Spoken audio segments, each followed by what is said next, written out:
ఇంత మండు టెండలో కూడా మీరు వచ్చి మీ విలువైన సమయాన్ని కేటాయించినందుకు, నన్ను విన్నందుకు, మీ భవిష్యత్తు కోసం నా మాట విన్నందుకు నా హృదయపూర్వక నమస్కారం.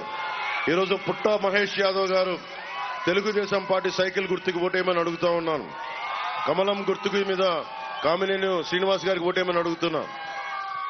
నేను ఈరోజు ఓటేయమని అడుగుతున్నా. నేను పిఠాపురం నుంచి పోటీ చేస్తున్నా. నేను మీకు ఇదే మాటిస్తున్నా. నేను పని చేస్తా, పని చేయిస్తా, బలంగా పని చేస్తాను.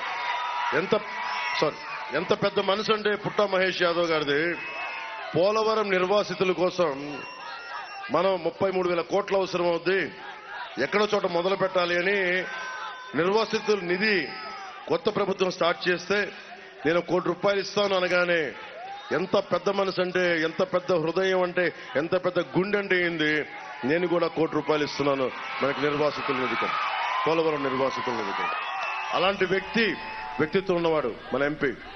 అందుకని మీ అందరూ మనస్ఫూర్తిగా, మీకు కూటమి ఉన్నది మీకోసం, మీ భవిష్యత్తు కోసం.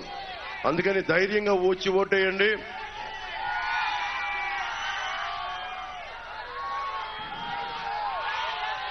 ఏమంటాడు జగన్ మాట్లాడితే? సిద్ధం అంటాడు. ఇలా చూస్తుంటాడు. సిద్ధం.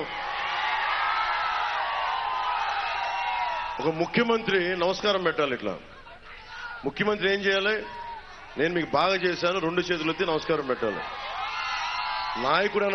నాయకుడు ఎవడైనా సరే 2 చేతులెత్తి నమస్కారం పెట్టి ఓట్లు అడగాలి. కానీ నువ్వు నాకు ఓటేస్తావా లేదా చంపేనా, నువ్వు ఓటేస్తావా లేదా నేను నీ కబ్జా పెట్టనా, నువ్వు ఓటేస్తావా లేదా నీ అక్రిడిటేషన్ తీసేయనా, నువ్వు ఓటేస్తావా లేదా నేను భయపెట్టనా, నువ్వు ఓటేస్తావా లేదా నీ కూర్చోబెట్టి నీ పథకం తీసేయనా, ఇది దీని అర్థం.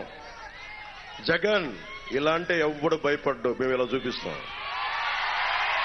కూటమి గుర్తుది. నువ్వు ఇలా అంటే మేము ఇలా అంటాం. ఇదేనికి కూటమి గుర్తుతో ఇక్కడ నల్ల బొట్టు పొడిపించుకొని చూపిస్తాం. బద్దలు కొడుతున్న నీ అవినీతి కోట్లను గుర్తుపెట్టుకో. మీ అందరికీ మీ భవిష్యత్తుకి కూటమి హామీని తెలియజేసుకుంటూ మీ అందరికీ ధన్యవాదాలు తెలుపుకుంటూ, భారీ విజయంతో కూటమి ప్రభుత్వం ఏర్పాటు చేశాక స్వయంగా నేను కూడా కూర్చొని మన కైకలూరు సమస్యల్ని నేను కూడా సమీక్షిస్తానని తెలియజేసుకుంటూ సెలవు తీసుకున్నాను. జై టీడీపీ, జై బీజేపీ, జై జనసేన, జై హింద్.